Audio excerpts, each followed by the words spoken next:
Your dream plot awaits for you at OMR, ECR and GST with Nama Family Group. Sony Altiva 10 speaker இப்போது உங்கள் சத்யாவில் இப்போவே book பண்ணி 6000 ரூபாய் cashback பெறுங்க. திமுக சட்டத்துறையின் 3வது மாநில மாநாடு ஜனவரி 18 காலை 7 மணி முதல் அனைவரும் வருக. பொங்கல் செலிப்ரேஷன் அப்படினாலே உரியடி இல்லாம இல்ல. ஒரு ரொம்ப வருஷம் கழிச்சு இப்ப ரொம்ப ஆண்டுகள் கழிச்சு இப்போ உரியடிக்கிறேன். எங்களுடைய கல்லூரி தேவேந்திர கல்லூரி எல்லா மக்கள் ஸ்டூடெண்ட்ஸ் எல்லாம் ஒண்ணா இருக்காங்க, டீச்சர்ஸ் எல்லாம் இருக்காங்க. இது பார்ப்பதற்கு ரொம்ப மகிழ்ச்சியா இருக்கு. ஓகே, அப்ப அடிச்சிட முடியும்னு ஒரு நம்பிக்கை இருக்கு. அடிச்சு பார்த்துருவோம்.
பொங்கல் செலிப்ரேஷன் அப்படினாலே உரியடி இல்லாம இல்ல. அது தமிழருடைய ஒரு பண்பாடாவே இருக்கு. இதுக்கு முன்னாடி உரியடிச்ச அனுபவம் அப்படின்றதெல்லாம் உண்டா? ரொம்ப சின்ன வயசுல நான் உரியடிச்சிருக்கேன் கிராமங்கள்ல. விளையாட்டு விளையாடுவாங்க இல்லையா, அப்ப விளையாட்டு பிள்ளைல சின்ன பிள்ளைல நான் ஒரு ரொம்ப வருஷம் கழிச்சு இப்ப ஆண்டுகள் கழிச்சு இப்போ உரியடிக்கிறேன். எப்படி இருக்கு? ஏன்னா இன்னைக்கு பசங்க எல்லாம் ரொம்ப மகிழ்ச்சியா கலந்துக்கிட்டு எங்களுடைய கல்லூரி தேவேந்திர கல்லூரி அண்ட் ஆன்டிமெட் நர்சிங் எல்லா மக்கள் ஸ்டூடெண்ட்ஸ் எல்லாம் ஒண்ணா இருக்காங்க, டீச்சர்ஸ் எல்லாம் இருக்காங்க, பார்வையாளர்கள் நிறைய இருக்காங்க. அதனால இது பார்ப்பதற்கு ரொம்ப மகிழ்ச்சியா இருக்கு. ஓகே, அப்ப அடிச்சிட முடியும்னு ஒரு நம்பிக்கை இருக்கு. நம்பிக்கையோட போறேன், அடிச்சு பார்த்துருவோம். சரி, ரைட். அப்ப கண்ணை கட்டிடலாங்களா? கட்டிடலாம். சரி, ஆரம்பிச்சிடலாம்.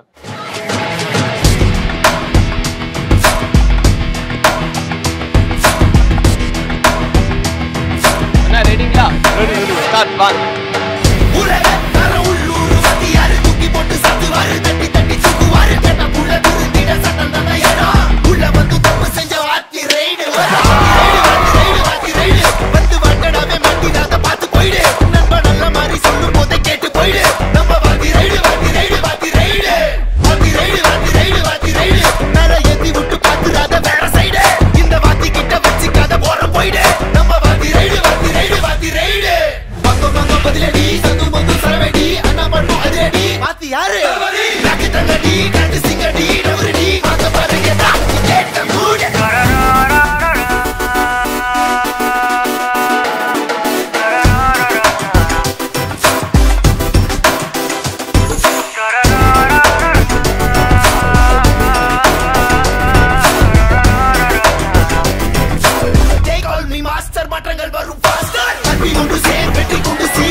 கேட்டுக்கொள்கின்றேன். ஒவ்வொரு மாணவ மாணவிகளிடம் இத்தனை திறமைகள் இருக்கின்றது என்று காணும்போது நாங்கள் மிகவும் வியந்தோம், ரசித்தோம். அதை உங்களிடம் சொல்வதிலே மிக்க மகிழ்ச்சி அடைகின்றேன்.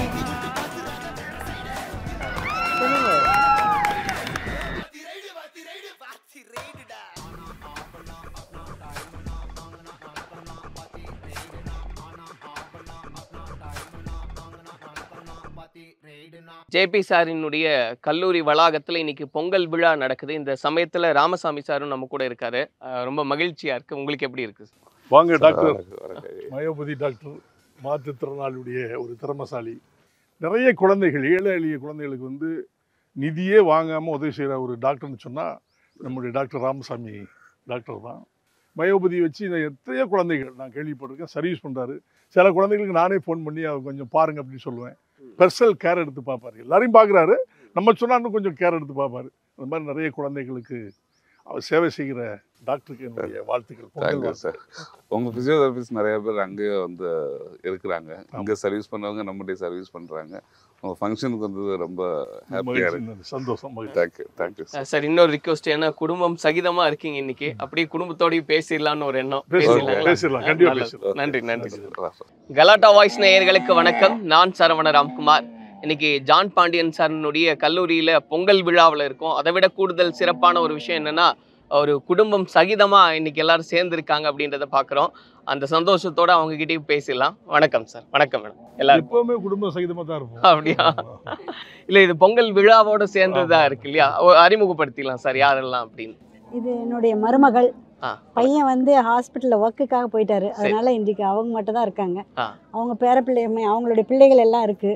2 பிள்ளைகள், ஒரு பையன், 2ஆவதும் பையன், 2 பேர பிள்ளைகள் அவங்க மூலமா. அப்புறமா இது என்னுடைய மகள். மகளுக்கு ஒரு பேத்தி பிறந்திருக்கா இப்போதான். அது என்னுடைய மருமகன். அவரும் டாக்டர், அவர் பீடியாட்ரிஷியன். இவங்களும் ரேடியாலஜிஸ்ட். இவங்க MBA முடிச்சுட்டு இருக்காங்க, ஹவுஸ் ஒய்ஃபா இப்போ. சரி மேடம், இப்போ ரொம்ப சந்தோஷமா இருக்கு எல்லாரும் ஒன்னா இந்த விழாவில் சந்திக்கிறது அப்படின்றது. பொதுவாக ஒரு குடும்பத்தில் கணவன் மனைவி அப்படின்னு நம்ம எடுத்துக்கிட்டோம்னா யாராவது ஒருத்தர் பேச்சில் சிறந்தவங்களா இருப்பாங்க. இப்போ சாரும் சொல்ல வேண்டியதே இல்லை, களத்தில் அவர் பேசுறது தான் வேலை, உங்களுக்கும் பேசுறதே வேலையா இருக்கு. 2 பேருமே ஒரு குடும்பத்தில் பேசக்கூடியவங்களா இருக்கும்போது அது எப்படி இருக்கும்? அது சந்தோஷமா இருக்குமா? எப்படி இருக்கு? கண்டிப்பா, அதாவது பேச வேண்டிய இடத்துல தான் நாங்க பேசுவோம். அவர் பேசுறத வந்து கேட்டு நாங்க நடப்போம். அதுதான் எங்களுடைய குடும்பத்தின் செயல்பாடுகள். இல்ல, இப்ப வீட்டுல யார் அதிகமா பேசுவீங்க அதை சொல்லுங்களேன். வீட்டுல பேசுறது தலைவர் அவங்க தான் பேசுவாங்க. ஆமா, அவங்க இருக்கும்போது அவங்க பேசுவாங்க, அவங்க இல்லாத ஆப்சன்ஸை நான் பேசி கிளியர் பண்ணுவேன். சரி, அப்படின்றதுதான். மற்றபடி மற்ற பிள்ளைகளும் பேசுவாங்க. எல்லாருடைய கருத்தும், வீடுன்ற போது எல்லாருடைய கருத்தையும் கேட்டுதான் எந்த ஒரு விஷயமும் நாங்க செய்வோம். அது இவர் தலைவர் சொல்லிட்டாரு, இல்லை அப்பா சொல்லிட்டாருன்ற மாதிரி இருக்காது. என்ன அப்படின்றது எல்லாருடைய கருத்தையும் கேட்டு தான் எந்த ஒரு முடிவும் நம்ம வீட்டில் எடுக்கப்படும். அதனால் அந்த சுதந்திரம் வந்து எல்லாருக்கும் கொடுக்கப்பட்டிருக்கு, வீட்டை பொறுத்த மட்டும். அதுதான் அந்த குடும்பத்தில் எப்படி இருக்கு, என்னெல்லாம் பேசுறீங்கன்றது கேட்கறதுக்கு முன்னாடி சார் பேசியிருந்தார் இன்டர்வியூவில், உங்களுடைய திருமணம் எப்படி நடந்ததுன்னு. நீங்கள் சொல்லுங்களேன், முதல் முறை சாரை எங்கே பார்த்தீங்க, எப்படி அந்த சந்திப்பு? அவங்கள வந்து நாங்கள் வந்து எங்களுடைய ஃபேமிலி கல்யாணம், அதாவது எங்கள் அண்ணனுடைய ஒய்ஃப் வந்து திருநெல்வேலியிலேருந்து எடுத்தோம், பொண்ணு எடுத்தோம். அந்த குடும்பத்திற்கு இவங்க ரொம்ப அப்பா அம்மா அப்படின்ற அளவுக்கு ரொம்ப க்ளோஸாக இருந்த, அங்கே ஒரு ஃபேமிலி ஃப்ரெண்டாக தான் நாங்கள் அறிமுகமானோம். அப்போது அவர் சொந்தம் அப்படின்றதில் நாங்கள் அறிமுகமானோம். அதுக்கப்புறமா அவங்க வந்து நம்ம வீட்டுக்கு வர போக இருந்ததில் அவருடைய செயல்பாடுகள் எனக்கு பிடித்திருந்தனால நாங்கள் காதல் திருமணம் தான். இல்லை, அதை தான் கேட்டேன் சார் கிட்ட. காதல் திருமணமான, காதலும் சொல்லலாம், நிச்சயிக்கப்பட்டதுன்னு சொல்லலாம் அப்படின்னு. முதல்ல சொல்லிட்டாப்ல, இன்னொரு ஃபேமிலியோட பழக்கம் இருந்தது. அவங்க தங்கச்சி அக்கா இருந்தா அவங்க வீட்டுக்கு அவங்க மாப்பிள்ளை மருமகனை இவங்க அண்ணனை பொண்ணு பார்க்க வந்தாங்க. முறையின்படியில் அவர் எனக்கு மாப்பிள்ளை தான். அந்த அடிப்படையில் தான் நாங்கள் ரிலேட்டாக வந்தோம்னு சொன்னாலும் காதல். அதையும் சொல்லிருங்க, யார் அந்த காதலை சொன்னதுன்னு. ஏன்னா மகள் மருமகள் மருமகன் எல்லாம் இருக்கும்போது அது சொல்லிட்டீங்கன்னா காதல் 2 பக்கம் பொங்கலும் பொங்கிருச்சுன்னு நினைக்கிறேன். பொங்குனது தான் காதல் சொல்லணும். அதனால 2 பேருமே அதை விரும்பணும். மேபி அந்த ஃபர்ஸ்ட் ஸ்டெப் வந்து எப்பவுமே ஆண்கள்கிட்ட தான் வந்திருக்கோம்னு நினைக்கிறேன். சரி அதனால அவர் நினைக்கிறீங்களா? நடந்ததுதான் நான் கேக்குறேன் மேடம். இல்லை அதுதான் நான் சொல்லுவேன். ஆனால் அவங்க வந்து இல்லை இல்லை உங்ககிட்ட தான் வந்துச்சு அப்படின்வாங்கல்ல, அதுக்கு சொல்கிறேன். சரி 2 பேருமே ஈக்குவல் பரஸ்பரம் 1 2 3 சொன்ன மாதிரி ஒரே நேரத்துல சொல்லிட்டீங்க. நிஜமாவே அப்படிதான் நடந்தது சார். எப்படி இருக்குங்க? ஏன்னா எல்லாருமே ஒரு இடத்துல ஒரு நிகழ்ச்சி எல்லாத்துலயும் பங்கெடுத்துக்கிறோம் அப்படிங்கும்போது இப்போ நீங்க உங்களுக்கு எப்படி இருக்கு பார்க்கும்போது? உண்மையாக ஃபஸ்ட்டு சொல்லணும்னா பெருமையாக இருக்குது. நான் இந்த குடும்பத்துக்கு மருமகளாக வந்திருக்கேன் அப்படின்னு சொல்லும்போது, ஏன்னா என்னை வெளியிலேருந்து வந்த ஒரு பொண்ணாக பார்க்காம அவங்க பொண்ணை எப்படி பார்க்குறாங்களோ அதே மாதிரி ஈக்குவலாக எல்லா விஷயங்கள்லையும் உண்மையாக சொல்ல அவங்க பொண்ணை காட்டில் ஒரு படி மேலே தான். நீ ஃபஸ்ட்டு வந்து பண்ணுமா, நீ எல்லாத்தையும் எடுத்து முன்னெடுத்து நடத்துன்னு சொல்லி தான் மாமாவும் சரி அத்தையும் சரி அப்படி தான் என்னை வச்சுருக்காங்க. உண்மையாக என் குடும்பத்தில் எப்படி இருந்தனோ வேற ஒரு புது வீட்டுக்கு போனால் எனக்கு அது புதுசாக இருக்கும் வித்தியாசமாக இருக்கும் தான் நினச்சி வந்தேன். ஆனால் எங்கள் வீட்டை காட்டிட்டு இங்கே நான் ரொம்ப சந்தோஷமாக என்னை நல்லா பார்த்துக்குறாங்க அத்தையும் மாமாவும். இப்போது உங்களுக்கு அந்த கல்யாணத்துக்கு முன்னாடி ஏதாவது தயக்கம்ன்றது இருந்ததா? ஏன்னா இப்போது ஜான் பாண்டியன் சார் அப்படிங்கும்போது ஒரு அரசியல் களத்தில் இருக்கக்கூடிய ஒரு நபராக இருக்கார், எல்லாருக்குமே அறிமுகமான நபராக இருக்கார். ஒரு அரசியல் பின்னணி கொண்ட ஒரு குடும்பத்துக்கு நம்ம மருமக பொண்ணாக போகிறோமே அப்படின்றது பயம்லாம் சொல்ல கெத்தாக இருந்தது. அட்வொகேட் மாமியார் பெரிய தலைவர் என் மாமனார்னு நினைக்கும் போது கெத்தாக தான் இருந்தது. உங்கள் ஃப்ரெண்ட்ஸ் கிட்ட எல்லாம் சொல்லி சந்தோஷப்பட்டதுண்டா? எப்படி இருந்தது அந்த சூழ்நிலை? சந்தோஷப்படுறது அதான் பெருமையாக ஃபீல் பண்ணி ரொம்ப எனக்கு மற்றவங்ககிட்ட சொல்லும்பொழுது யாருன்னே தெரியாத ஒரு பின்னணி இல்லாமல் எல்லாருமே எல்லாருக்கும் தெரிஞ்ச முகம்.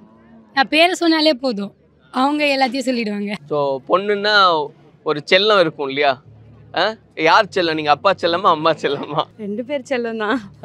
இப்படி இல்லை பொதுவாக சொல்லக்கூடாது. அப்பா கொஞ்சம் கூட. நீங்கள் சொன்னீங்க அப்பா சொன்னாங்க இல்லையா இந்த மாதிரி ஒரு சூழ்நிலையில் கல்யாணம் பண்ணிக்கிட்டோம் அப்படின்னு. இப்போ நீங்கள் அவங்களுக்குள்ளே இருக்கக்கூடிய அந்யோன்யம் அப்படின்னு பார்த்து வளரும்போது எதெல்லாம் நினச்சி சந்தோஷப்படுறது உண்டு, இல்லை பொறாமப்படுறது உண்டு அந்த மாதிரி? 2 பேரும் எதுனாலும் கேட்டு தான் செய்வாங்க. லைக் நீ சொல்கிறத நான் செய்யணும் அப்படி அந்த ஆர்டரிங் இருக்காது. ஸோ நான் சொல்கிறத நீ கேட்டுக்கிற அந்த மாதிரி தான் இருக்கும். ஸோ அந்த இது அண்டர்ஸ்டாண்டிங் ரொம்ப பிடிக்கும். இப்போ உங்களுக்குள்ள பிரதர் இருக்கார், இப்போ அவர் மட்டும் தான் மிஸ்ஸிங் இல்லையா சார்? அது ஒரு சின்ன வருத்தம். ஸோ உங்களுக்குள்ள சண்டை ஏன்னா பொதுவாக வந்து ஒரு பிரதர் சிஸ்டர்னா அந்த சண்டை சின்ன வயசுலலாம் நிறைய சண்டை போட்டு என்னெல்லாம் சண்டை வரும் அப்படி? சின்ன விஷயத்துக்கு ரொம்ப பெரிய விஷயத்துக்கு இல்லை, அதனால நிறைய சண்டை போட்டிருக்கோம். ஆனால் இப்போ இல்லை, இப்போ நல்ல அண்டர்ஸ்டாண்டிங்ல. அப்போ யார் வந்து சப்போர்ட் பண்ணுவா? உங்களுக்கு யார் சப்போர்ட் பண்ணுவா? அப்பா. உங்களுக்கு அப்பா. அம்மா வந்து பிரதருக்கு சப்போர்ட். அம்மா வந்து யார் கரெக்ட் அப்படின்னு பார்த்து தான் சப்போர்ட் பண்ணுவாங்க. ஓகே. யாரு பையன் தான் செல்லம் அப்படிலாம் கிடையாது. ஸோ உங்களுக்கு எப்படி இருக்கு சார் அந்த ஃபீல்? அப்படி ஒரு ஃபேமிலியா எல்லாமே? எனக்கு இது ஒரு புதுசாக தான் இருந்துச்சு. நான் எங்களோட ஃபேமிலி பேக்ரவுண்ட் வந்து ஒரு நார்மலான ஃபேமிலி. அப்படி இருக்கும்போது இந்த மாதிரி ஒரு பெரிய ஃபேமிலியில் வரும்போது எனக்கு அது புதுசாக தான் இருந்துச்சு. இங்கே வந்து நான் நிறையா கற்றுக்க வேண்டியது இருந்துச்சு. அதை கற்றுக்கிட்டு அதை எப்படி என்னால் என்னோடய பங்களிப்பு எப்படி கொடுக்க முடியுமோ அதை கொடுக்கறதுக்கு நான் ட்ரை பண்ணிகிட்ருக்கேன். ஸோ உங்களுக்கு அந்த ஒரு இது இருந்ததா சார்? இப்போ ஜான் பாண்டியன் சாரோடைய ஃபேமிலிக்குள்ளே நம்ம போக போகிறோம் அப்படிங்கும்போது ஏதாவது ஒரு தயக்கமோ? இல்லை, இனிஷியலாக இருந்துச்சு. என்னெல்லாம் இருந்தது? அது வெளியில் சொல்லுவாங்கள்ல நிறையா. ஓகே. நமக்கு உள்ளே வந்து பார்த்தா தான் என்னன்னு தெரியும். எஸ். இப்போது வெளியிருந்து பார்க்கும்போது அந்த லுக்லேயே சொல்லுவாங்க நிறைய பேர், ஒரு ஜெய்ஜாண்டிகா அப்படி பார்க்கும்போது அவர் எவ்வளவு இயல்பாக பழகக்கூடிய ஒரு மனிதராக இருக்கார், குடும்பத்துக்குள்ளே எவ்வளோ அன்பான ஒரு மனிதராக பார்க்குறீங்க? கண்டிப்பாக குடும்பத்தில் தாண்டி அவருங்க இத்தனை மக்களை சம்பாரித்து வச்சுருக்காங்க, அவங்களுக்கு தெரியும் யார் அவங்க அப்படின்னு. ஆனால் வெளியில் இருக்கிறவங்க பொதுவாக வந்து அவர் அந்த மாதிரி ஒரு ஃபேஸில் கொண்டு வந்து வச்சுருக்குறாங்க. அதை மாற்றுறதுக்கு எவ்வளோ ட்ரை பண்ணுறாங்க, ஆனால் மக்கள் தான் அதை புரிஞ்சு மாறணும். அந்த ஒரு வருத்தம் உண்டு உங்களுக்கும், அது தப்பாக ப்ரொஜெக்ட் பண்ணிகிட்டே இருக்காங்க. ஆமாம், அது கண்டிப்பாக இருக்கு. எஸ், அதான் மேடம். இப்போ உங்களுக்கு அந்த வருத்தம் உண்டா மேடம்? ஏன்னா இப்போ ஜான் பாண்டியன் சார்னா களத்தில் நிற்கிறாரு, ஒரு அரசியல் முகமாக இருந்தாலும் நிறைய விமர்சனங்களை வந்து வைக்கிறாங்க, இப்படி இருக்கே அப்படின்னு. அது ஒரு மனைவியா அது எப்படி இருக்கு உங்களுக்கு? ஆரம்ப கட்டத்துலேருந்தே எங்கள் குடும்பமும் வந்து நான் இன்னார கல்யாணம் பண்ணணும் போது அந்த இதுதான் எங்களுக்கு தடையாக இருந்தது காரியம். அவரையா அப்படின்ற ஒரு பிம்பம் தான். நான் அதையும் தாண்டி நம்ம நேசித்தோம், அதனால் நம்ம கல்யாணம் பண்ணணும் அப்படின்ற வெறியோடு இது பண்ணேன். உள்ளே வந்ததுக்கப்புறமா அவருடைய குணங்களை தெரியாமல் பல விஷயங்கள் அவளுக்கு எதிர்மாறான விஷயங்களாக தான் வெளியே பேசப்பட்டது. அப்போ இதை உடைக்க வேண்டும் அப்படின்ற ஒரு சபதத்தோடு தான் நான் என்னுடைய வாழ்க்கையை ஆரம்பித்தேன். அப்போது சில வேளைகளில் இந்த பல வழக்குகளை போட்டு அவரை சிறையில் வைக்கணுன்ற ஒரு இதில் தான் போகும். அப்போது அந்த மாதிரி சிறைவாசம் அப்படின்ற நிறைய வரும்போது குடும்பமும் அதுக்கு பட ஆரம்பிச்சிச்சு. அப்போ தான் அது வெறிக்கொண்டு நான் என்னுடைய படிப்பை கண்டிப்பாக ஒரு லாயராக நின்னோம்னா நம்ம இதெல்லாம் மேற்கொண்டு வரலாம் அப்படின்ற ஒரு எண்ணத்தை ஏற்கனவே நான் சிறு வயதில் கொண்டே நான் லாயர் படிக்கணும் அப்படின்ற ஒரு ஆசை. வீட்டில் லாயர்னா அது நம்ம குடும்பத்துக்கு செட் ஆகாது அப்படின்னு சொல்லி என்னைய பிஎஸ்சியில் சேர்த்தாங்க. பிஎஸ்சி முடித்தேன். பட் எனக்கு லா ப்ரொஃபஷன் பண்ணணும் அப்படின்னு அது இந்த சூழ்நிலையும் எனக்கு அதுக்கேற்ற மாதிரி கொண்டு நிற்க வச்சிச்சு. இப்போ அது வெறிக்கொண்டு அந்த படிப்பை படித்து நம்ம இவருடைய இது வேறு மாதிரியான ஒரு தோற்றம் இல்லாமல் இன்றைக்கு அவர் தப்பாக போர்ட்ரேட் ஆகிருக்காரு அப்படின்றதுனால அதை எப்படியாவது மாற்றணும் அப்படின்றது தான் ஒவ்வொரு சூழ்நிலையும் நம்ம இப்போ அவர் அரசியலில் அவர் வரணும் அப்படின்றது எங்களுடைய ப்ரெஷர் ஜாஸ்தி இருந்துச்சுன்னு தான் சொல்லணும். குடும்பத்தின் சார்பாகவும் முந்தி சமூகத்திற்காக மட்டும் போராடிட்டு இருந்தார். அதை தாண்டி நீங்கள் அரசியல்லையும் நம்ம போகணும், அரசியலில் நீங்கள் நிற்கணும், மக்களுக்கு நீங்கள் சேவை செய்யணும் அப்படின்றது அது ஒரு இது. இந்த கல்லூரியை பொறுத்த மட்டும் அவருடைய பார்வை, அவருக்கான பார்வை மாற்றப்பட வேண்டும். ஒரு தந்தையாக, ஒரு மாணவர்களுக்கு ஒரு தந்தையாக இருக்க வேண்டும் அப்படின்ற ஒரு கான்செப்டை உருவாக்க வேண்டும். அவர் மற்றவர்களுக்கு உலகத்துக்கு அவரை இந்த கல்வி தந்தையாக கொண்டு போகப்பட வேண்டும் அப்படின்ற நோக்கோடு தான் இந்த கல்லூரி ஆரம்பிக்கப்பட்டது. இந்த கல்லூரின்ற இந்த எஜுகேஷன் லைன்லேயே நாங்கள் வந்தோம். ஸோ அது ஒரு எங்களுடைய நினைவுகளை நாங்கள் இங்கே பதிவு பண்ணுறதுக்கு ஒரு வாய்ப்பு. அது பல தடைகளை கடந்து தான் இப்படியான ஒரு சூழ்நிலை அப்படின்றது. அப்போ திருமண சமயத்தில் கல்யாணம் அப்படிங்கும்போது அதுக்கும் நிறைய பிரச்சனைகள் அப்படின்றதெல்லாம் இருந்தது. ஆமாம், எப்படியும் இன்டர்காஸ்ட் மேரேஜ் அதுதான் நிறைய பிரச்சனைகள் இருக்க தான் செய்யும். ஆனால் அதையும் தாண்டி தான் அந்த கல்யாணத்தை நாங்கள் முடித்தோம். இங்கே திருநெல்வேலியில் தான் கல்யாணம் நடந்துச்சு. அப்போ என்னுடைய சொந்தங்கள் யாருமே அதில் சேர்ந்து கலந்துக்கல. அந்த அந்த சமூகம் அப்படின்ற ஒரு இது அதுக்கப்புறமா இரண்டாவது பொண்ணு வயிற்றில் இருக்கும்போது தான் அப்புறமா குடும்பமே எங்கள் கூட சேர்ந்தது. அது வரைக்கும் அவங்க சேரலை. இப்போ எல்லாமே இப்போ எல்லாரும் இருக்காங்க. அப்பா அம்மா எல்லாம் இறந்துட்டாங்க. பட் மற்ற என்னுடைய அண்ணனுங்க 2 பேர் இருக்காங்க. எல்லாருமே சும்மா தான் எங்களோட பழகுறாங்க. இப்போது பொதுவாகவே காலமே மாறிடுச்சு. இப்போ முன்னாடி இருந்த ஒரு இது ஜாதி என்ற அடிப்படை இன்றைக்கு சூழ்நிலையில் மாறிக்கொண்டு வந்திருக்கு. அது நிச்சயமாக மாறிவிட்டதுன்னு தான் சொல்லும். ஏன்னா என் குடும்பமே ஒரு கூட்டு குடும்பமாக இருக்கிறோம். அதே மாதிரி அது கலப்பு குடும்பமாக தான் இருக்குது. ஜாதி மதம் பேதம் இல்லாமல் நாங்கள் எல்லாரும் ஒன்றாக இருக்கிறோம் அப்படின்றத எங்கள் குடும்பம் ஒரு அடையாளமாக இருக்கணும் அப்படின்றது தான். மேடம், உங்ககிட்ட கேட்கணும்னு நினைக்கிறேன். ஏன்னா அப்பாவுடைய அந்த வாழ்க்கை அப்படின்னு பார்க்கும்போது ஏறத்தாழ 17 ஆண்டு காலம் சிறைவாசம், இந்த 8 ஆண்டு காலம் பிரிந்திருந்தது அப்படின்னு கேட்கும்போதே அவர்கிட்ட உணர முடிஞ்சது. அது ஒரு பெரிய வலி நிறைஞ்ச வாழ்க்கையாக இருந்தது. நீங்கள் வளரக்கூடிய சூழ்நிலையில் அது எப்படி இருந்தது உங்களுக்கு? ரொம்ப கஷ்டமாக தான் இருந்துச்சு. அதை பற்றி நினச்சாலே கண்ணீர் தான் வரும். ரொம்ப ரொம்ப கஷ்டப்பட்டு தான் வந்தோம். ஆனால் அந்த டைம்லேயும் எங்கள் அப்பா எந்த ஒரு பிள்ளைங்களுக்கு எந்த குறையும் இருக்கக்கூடாது, ஃபேமிலி குறை இல்லாமல் தான். ஆனால் அது எந்த அப்பாவும் செய்வாங்களான்னு எனக்கு தெரியல. அந்த விதத்தில் ரொம்ப மிஸ் பண்ணியிருப்பீங்க இல்லையா? ரொம்ப ரொம்ப ரொம்ப மிஸ். ஏன்னா பீக் டைம், ஒரு காலேஜ் சேர்கிற டைம், அண்ணனுக்கும் அந்த டைமில் இல்லைன்னும் போது ரொம்ப வருத்தமாக இருந்துச்சு. பட் அம்மா அம்மா அவ்வளோ ஸ்ட்ராங்காக இருந்தனால தான் நாங்கள் இவ்வளோ ஸ்ட்ராங்காக இருக்கிறோம்னு நினைக்கிறேன். ஸோ 2 பேருமே அதில் அண்ணாவும் நீங்களும் அதை பற்றி பேசிக்கிட்டது உண்டா? இந்த மாதிரி அப்பா கலந்துக்க முடியல, இந்த மாதிரி ஒரு சூழ்நிலையில் அவர் சிறையில் இருக்காரு, ஃபேமிலியாக ஃபீல் பண்ணியிருக்கோம். 3 பேரும் சேர்ந்து இதில் டேடி இருந்தால் நல்லா இருந்திருக்குமே, அப்பா இதில் இல்லையே அப்படின்லாம் ஃபீல் பண்ணியிருக்கோம். But still we so strong. But இதெல்லாம் தாண்டி இன்னைக்கு எல்லா இதுலேயும் ஒன்றா இருக்கும்போது ரொம்ப சந்தோஷமாக இருக்குது. அது எப்படி நீங்கள் ஃபேஸ் பண்ணீங்க மேடம்? ஏன்னா ஒரு மனைவியா அது எவ்வளோ பெரிய வலின்னு பார்க்குறவங்கனால புரிஞ்சுக்க முடியும்னு நம்புகிறேன். ஆமாம். அது எப்படி கடந்து வந்தீங்க? இவெல்லாம் கொஞ்சம் நான் 4th ஸ்டாண்டர்ட் அந்த ரேஞ்சில் படிச்சுட்டு இருக்க ஸ்டேஜ் தான். 4th 5th ஸ்டேஜில் தான் இவங்க எதிர்பார்க்காம நானே அந்த கேஸை நாங்கள் தான் எங்கள் ஆஃபீஸ் மூலமாக தான் நடத்தினோம். சிறப்பாக நல்லா கேஸ் போயிட்டு இருந்துச்சு. பட் ஆனால் பேக் ப்ரெஷர்ஸ் நிறையனால எதிர்பார்க்கல டேர்னிங் பாயிண்ட்டாக தீர்ப்பு வந்துச்சு. நிச்சயமாக அந்த டைமில் நானே கொஞ்சம் உடஞ்சிட்டேன். இப்படி நம்ம நடக்கும் அப்படின்னு எதிர்பார்க்கலையே அப்படின்னு. சரி, இதை நம்ம மேற்கொண்டு கண்டிப்பாக உடச்சி அவரை வெளியே கொண்டு வருவோம் அப்படின்ற நம்பிக்கையோட, எனக்கு கடவுள் நம்பிக்கை ரொம்ப ஜாஸ்தி. ஸோ கண்டிப்பாக கடவுள் என்னை கைவிட மாட்டாருன்ற நம்பிக்கை எனக்கு உறுதியோட. சார் சொன்னார், என் மனைவி தான் அந்த இடத்துல நின்று குழந்தைகளை ஆளாக்கி. ஆமாம், அப்போ நம்ம முடியாதுன்ற ஒன்றும் இல்லை. ஏன்னா எல்லாரும் வந்து இதோட அவருடைய சதாப்தம் முடிஞ்சிடுச்சு, இதுக்கு மேலே வெளியே வரமாட்டார், விடமாட்டாங்க அப்படின்ற மாதிரிலாம் நிறைய பேசுனாங்க. ஏன்னா லைஃப் அப்படின்றது தானே கொடுத்துருந்தாங்க. அப்போது நம்ம அதை உடைப்போம், கண்டிப்பாக நமக்கான நேரம் வரும் அப்படின்றது தான். நம்ம ஹைகோர்ட்லேயும் போராடினோம், அங்கேயும் பல தடைகள், வெளித்தடைகள் மூலமாக நம்மளால் வெளியே கொண்டு வர முடியல. நம்ம சுப்ரீம் கோர்ட் வரைக்கும் சென்று ஆனாலும் எந்த ஒரு நேரத்துலையும் என்னுடைய கணவர் எங்களுக்கு வந்து எந்த குறைபாடும் வைத்ததில்லை. ஆனால் எங்களுக்கு குறை வந்து வெளியிலேருந்து பேசுகிற விஷயங்கள் தான் எங்களுக்கு குறையாக இருக்கும். இவங்க கொண்டு வர மாட்டாங்க, இவங்க எவ்வளோதான் இந்த குடும்பம் அப்படின்ற மாதிரி, இதோட இந்த குடும்பம் அழிந்தது அப்படின்ற நகைத்தவர்கள் பல பேர். நம்ம வந்து ஒன்றுமே இல்லாமல் போயிட்டாரு, இந்த சமூகத்துக்காக போராடின ஒரு வீரர் இன்றைக்கு இல்லை அப்படின்ற மாதிரி ஒரு தோற்றத்தை உருவாக்குனாங்க. ஆனாலும் நிச்சயமாக வருவாருன்ற நான் அப்போ அரசியலுக்கு வந்தேன். அவங்க இல்லைன்னு தான் நான் வந்து அரசியலுக்கு உள்ளே வந்து நான் இருக்கேன் உங்களுக்காக அப்படின்ட்டு நான் மக்களை சந்தித்து ஒவ்வொரு கிராமங்களுக்கும் எல்லா கூட்டங்களுக்கும் நான் செல்வேன். இப்போ தமிழக மக்கள் முன்னேற்ற கழகத்தை நாங்கள் கொண்டு செல்லிட்டு இருந்த ஒரு பீரியடு, அங்கே பொதுச் செயலாளராக நான் அப்போ வந்து செயல்படுத்தி அதை கொண்டு சென்றேன். அதுக்கப்புறமா பல இன்னல்கள், பல போராட்டங்கள். ஒரு பக்கம் ஒய்ஃபாக போராடினேன், ஒரு பக்கம் கட்சியின் பொறுப்பாளராக போராடினேன், ஒரு பக்கம் பிள்ளைகளின் தாயாக அவங்களுக்கு தந்தையாகவும் இருக்க வேண்டிய ஒரு சூழ்நிலையில் தந்தையாகவும் இருந்து, இதுக்கெல்லாமே கடவுளுடைய அனுகிரகம் தான். கடவுள் இல்லாமல் இதை நான் செய்திருக்க முடியாதுன்னு தான் நான் நம்புகிறேன். ஸோ மக்கள் சக்தியும் என்னோட இருந்தாங்க. கட்சியில் அப்பாற்பட்டு பொறுப்பாளர்கள், உறுப்பினர்கள், கட்சியோட உறுப்பினர்கள் எல்லாருமே எனக்கு தோள் கொடுத்தாங்க.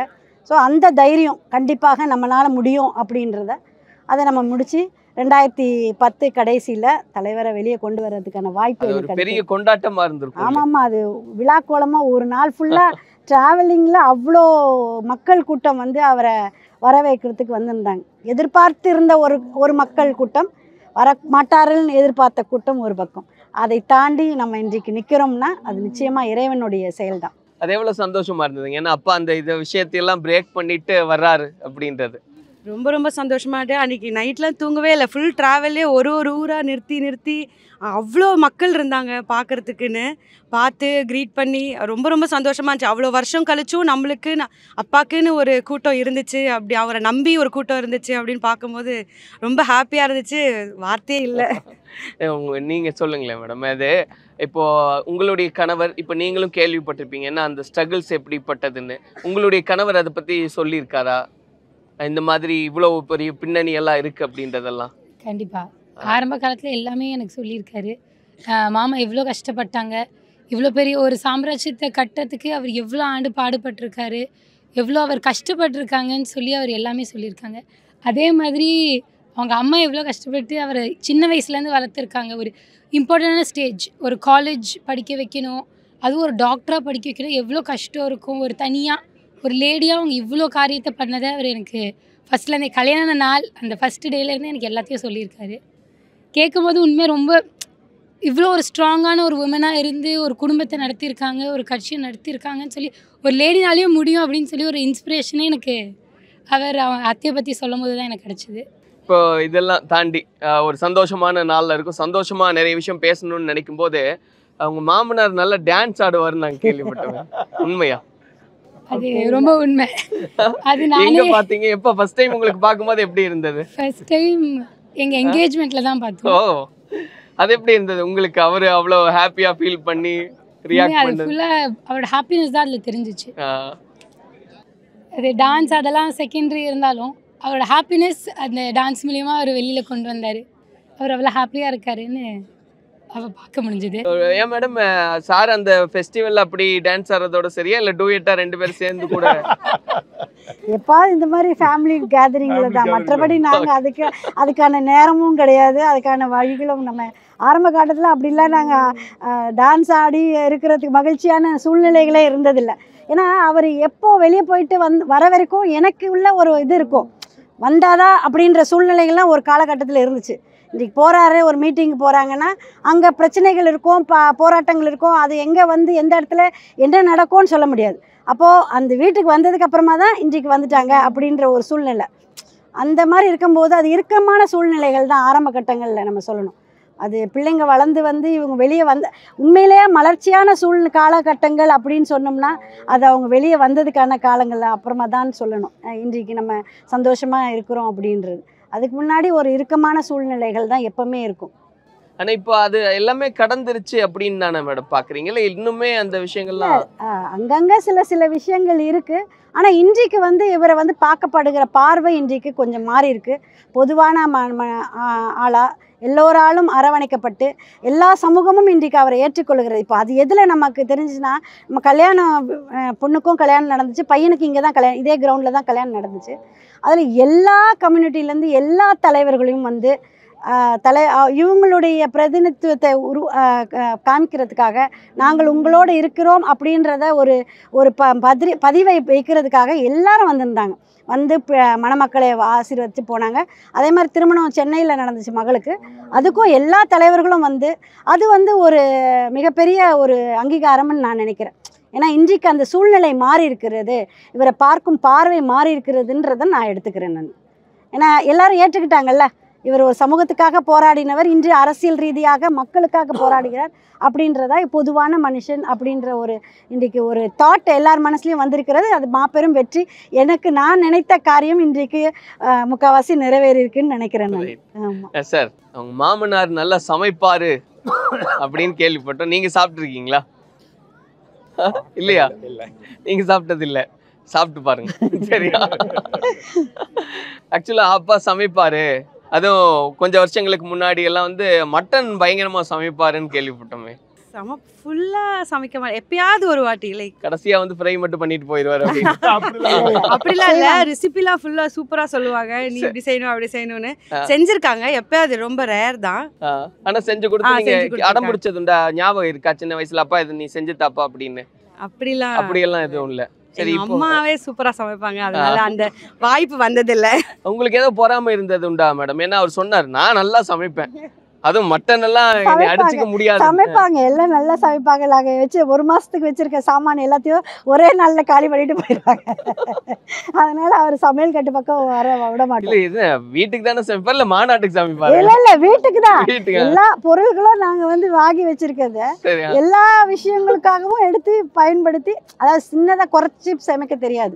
ஸோ நிறைய சமைச்சு எல்லாத்தையும் ஒரே நாளில் காலி பண்ணி வேண்டாம் அப்படின்னு. பட் ரொம்ப நல்லா ருசியா சமைச்சு கொடுப்பாரு. பொறாம இருந்ததுண்டா? என்ன விட நல்லா சமைக்கிறாரு அப்படி இல்ல. அப்படி கேட்டா அவருக்கு தான் சொல்லுவாரு, நான் வந்து மயங்கினதே உன்னுடைய சமையலை பார்த்துதான். அப்படியா சார்? அப்படி என்ன சமைச்சாங்க? இல்ல அது சொன்னீங்க, என்ன குறிப்பா இது சமைச்சாங்க, நான் காதல் வயப்பட்டதுக்கு அதுதான் காரணம். அப்படி இல்ல, நல்லா சமைப்பாங்க, நல்லா டேஸ்டியா இருக்கும். நான் ஏற்கனவே சொன்ன மாதிரி நல்லா சமைப்பாங்க. ரைட். நிஜமாவே இந்த இவ்வளவு போராட்டங்கள்லாம் கடந்து இன்னைக்கு இவ்வளோ சந்தோஷமா ஒரு குடும்பம் சகிதமா பார்க்கறது எங்களுக்கு பெரிய மகிழ்ச்சியா இருக்கு. நிறைவே ஏதாவது சொல்லணும்னு நினைக்கிறீங்களா சார்? ஏன்னா இன்னைக்கு தேதியில ஒரு சகிப்புத்தன்மை இன்மையின் காரணமா நிறைய பேர் தொட்டதுக்கெல்லாம் விவாகரத்து அப்படின்னு ஒரு சூழ்நிலையா மாறுது. அது வருத்தத்தோட பார்க்குறோம். அதுக்கு என்ன சொல்லணும்னு நினைக்கிறீங்க? மகிழ்ச்சியான குடும்பம், தெளிவான குடும்பம். ஏதாவது ஒரு குடும்பத்தில் பிரச்சனை சொன்னால் கூட்டு குடும்பமாக உட்காந்து பேசி தீர்த்துட்டா எந்த பிரச்சனையும் வராது. ஏதாவது சின்ன விஷயமா இருந்தாலும் சரி, பெரிய விஷயமா இருந்தாலும். இது வரைக்கும் என் குடும்பத்தில் வரல. எதாக இருந்தாலும் கலந்து ஆலோசித்து ஒரு முடிவு எடுத்தால் எந்த குடும்பத்திலையும் எப்பவுமே பிரச்சனை வராது, நல்லபடியாக வாழலாம். இதுதான் என்னுடைய வாழ்த்துக்கள். சொல்ல வர்றது என்னென்னா, இப்போ ஒரு குடும்பம்ன்ற போது கணவனும் மனைவியும் இரண்டு பேருமே சமமாக இருக்கிறாங்க. ஒருவருக்கு விட்டு கொடுக்குற பழக்கம் கண்டிப்பாக வேணும். ஏன்னா எல்லா விஷயத்துக்கும் நான் சொல்கிறது கரெக்டுன்னு சொல்லி பிடிவாதம் பிடிக்கக்கூடாது. இன்றைக்கி ஆஸ் அட்வொகேட் நாங்கள் பார்க்குற இந்த விவாகரத்து வர விஷயங்களை பார்த்தோம்னா ஒருவருக்கொருவர் விட்டு கொடுக்குற தன்மையே இல்லாமல் போகிறதன் காரணமாக தான். ஏன்னா இருவரும் வேலை செய்கிறாங்க, இருவரும் சம்பாதிக்கிறார்கள் கை நிறைய. அப்போ நான் ஏன் அவர் சொல்கிறத கேட்கணும் அப்படின்றது இல்லை, நான் எந்த விதத்தில் குறைந்தவள் அப்படின்றது நினைக்கிறேன். ஆனால் நான் சொல்கிறது நம்ம விட்டு கொடுத்தோம்னா குடும்பம் நமக்கு சார்ந்து நம்ம இருக்கிறோம். ஏன்னா பெண்கள்ன்றாலே எல்லா விஷயத்தையும் கடந்து வர வேண்டும். இப்போ ஆண்களுக்கு கூட கடவுள் நான் சொல்கிறது எப்பவுமே, கடவுள் ஆண்களை ஒரு சில விஷயங்களை செய்ய தான் உலகத்தில் படைத்திருக்கிறார். ஆனால் பெண்களை பொறுத்த மட்டும் எல்லா விஷயங்களும் கவனிக்கின்ற ஒரு மல்டி டாஸ்க் உமனாக தான் கடவுள் நம்மை படைத்திருக்கிறார். அப்போது மல்டி டாஸ்கினும் போது நம்ம எல்லா விஷயமும் குடும்பத்தை பார்க்க வேண்டும், வேலைக்கு போக வேண்டும், வீட்டில் காரியங்களை செய்ய வேண்டும், சமூகத்திற்காக நம்ம பேச வேண்டும். அப்படின்னும் போது எல்லா விஷயத்தையும் பேசும்போது குடும்பத்தில் அங்கே இருக்கிற தலைமைக்கு, அதாவது நம்மளுடைய கணவருக்கு நமக்கு சில விஷயங்களை விட்டு கொடுக்குறதுல தப்பு கிடையாது. அப்படியே தப்பு பண்ணுறாங்கன்னா அதுக்கு ஒரு நேரம் வரும், நம்ம பேசுகிறதுக்கான நேரம். அப்போ 2 பேருமே ஒரு நேரத்தில் இடிச்சுக்கிட்டு பேசணும்னா அந்த காரியம் நடக்காது. கொஞ்சம் விட்டு பிடிச்சி நம்ம சொல்லி அது காரியங்களை நம்ம கொண்டு போனோம்னா, விட்டு கொடுக்கறது தான் வாழ்க்கை. அப்போ அந்த விட்டு கொடுக்குற தன்மை இருந்துச்சுன்னா நிச்சயமாக நம்மளுடைய வாழ்க்கை நல்லாயிருக்கும். நம்மளுடைய பிள்ளைகள் சந்ததியை பற்றி நம்ம யோசிக்கணும். அந்த குடும்பம் நல்லாயிருக்கும். நம்ம குடும்பம் நல்லா இருந்தால் நாடு நல்லாயிருக்கும். ஆகவே எல்லோரும் இணைந்து வாழுகின்ற ஒரு சந்தர்ப்பத்தை உருவாக்க வேண்டும். குடும்பங்களுக்குள்ள ஐக்கியம் வேண்டும். உள்ள குடும்பத்துக்குள்ளே வருகிற மருமகனாக இருக்கட்டும், மருமகளாக இருக்கட்டும், நம்மளுடைய பிள்ளைகள் என்று நினைத்து விட்டால் எல்லா விஷயங்களும் ஒன்று பிரச்சனை இல்லாமல் போகும் அப்படின்னு நான் நினைக்கிறேன். என்னுடைய குடும்பத்திலையும் நான் பிள்ளைகளாக தான் பார்க்கிறேன், மருமகளாகவோ மருமகனாகவோ பார்ப்பதில்லை. இல்லை, அதனால தான் முதல் கேள்வி கேட்டேன். ஒரு வீட்டில் 2 பேச்சாளர்களாக இருக்கீங்களே எப்படி அப்படின்றது தான். ஆனால் அப்படி இருந்தாலும் ஒரு சகிப்புத்தன்மையோட அனுசரித்து போகும்போது ஒரு குடும்பம் நல்லா இருக்கும். விட்டு கொடுத்தாலும் கெட்டு போவதில்லை. இதுதான் ராஜிக்கு, வேற ஒண்ணுமே இல்லை. அதுதான் அதிகமாக நீங்கள் தான் விட்டு கொடுப்பீங்க இல்லையா சார்? ஏன்னா நாட்டுக்கே ராஜானாலும்னு ஒரு பழமொழி உண்டு. இல்லை அப்படிலாம் இல்லை. 2 பேருமே ஒரு சில விஷயங்கள் எல்லாம் விட்டு கொடுப்போம். சரி, சார்கிட்ட நான் கேட்டேன், பாட்டு பாடுவீங்களா அப்படின்னு. நான் கேட்டப்போ ஒரு தத்துவ பாட்டு கேட்கறதெல்லாம் உண்டுன்னு 2 வரி சொன்னார். பாடல அவர் சொன்னார். நீங்க பாடுறது உண்டா மேடம்? பாடுவேன் நான். அவருக்காக ஒரு பாட்டு அப்படியே பாட்டு இப்போ பாடுறது சும்மா அவருக்காக. எங்க நீங்க பாடி இருப்பீங்க கண்டிப்பா. யாரும் உங்க வீட்டு பிள்ளைங்க கேட்டிருக்க வாய்ப்பு இல்லை. இன்னைக்கு எல்லாருமே கேட்கட்டுமே. அந்த அளவுக்கு பெரிய பாடகி இல்ல கிடையாது. சும்மா 2 வரியோட நிறைவா அதை பாடி முடிச்சிடலாமே. உங்களுக்கு அந்த லிரிக்ஸ் எல்லாம் எனக்கு அந்த மாதிரி இல்ல. முன்னாடி கேட்ட அந்த பழைய பாடல்கள் ஏதாவது கூட அவரை நினைக்கும் போதெல்லாம் எனக்கு இந்த பாட்டு தான் வரும். அது இந்த பொங்கல் சிறப்பா பாடிடலாம். இது இருக்கும், அதில் நினைச்சு பாடுறதுலாம் இல்லைங்க. நீங்க புதுசா ஒரு இது இல்லை. பொதுவாக வந்து மியூசிக் பிடிக்கும், பாட்டு பிடிக்கும். அது நம்ம வந்து கிறிஸ்டியன் கலாச்சாரத்தில் வளர்ந்தனால நிறைய பாட்டுகள் பாடுவோம். ஏதோ நினைவில் இருக்கிற பாட்டு அவருக்காக ஒன்று பாடிட்டீங்கன்னா இந்த பொங்கலை சிறப்பா நிகழ்ச்சியை நிறைவு செய்யலாம். நான் படிச்சேன்னா அப்படிதான். உன்னை சொல்லி குற்றம் இல்லை, என்ன சொல்லி குற்றம் இல்லை, இறைவன் செய்த குற்றம்னு சொல்லி முடிச்சேன். கல்யாணத்தை பத்தி சொல்றீங்களா? சும்மா அதோட பாடி கூட. வெள்ளை புறா ஒன்று ஏங்குது கையில் வராமலே உதவிருக்கு. அதுக்கப்புறம் காதல் பாட்டுனா சமாதான பாட்டு பாடி. காதல் பாட்டுலாம் வரல இப்போ நம்மளுக்கு. ரொம்ப சந்தோஷம் உங்க எல்லாரையும் சந்திச்சதுல. எல்லாருக்குமே எங்களுடைய பொங்கல் வாழ்த்துக்களை தெரியப்படுத்திக்கிறோம். இதே போல என்றும் இந்த மகிழ்ச்சி நிலைக்கட்டும். எங்களுடைய வாழ்த்து. நன்றி நன்றி, ரொம்ப சந்தோஷம். Your dream plot awaits for you at OMR, ECR and GST with Nama Family Group. Sony Ultimate 10 speaker இப்போது உங்கள் சத்யாவில். இப்போவே புக் பண்ணி 6000 ரூபாய் கேஷ்பேக் பெறுங்க. திமுக சட்டத்துறையின் 3வது மாநில மாநாடு ஜனவரி 18 காலை 7 மணி முதல். அனைவரும் வருக.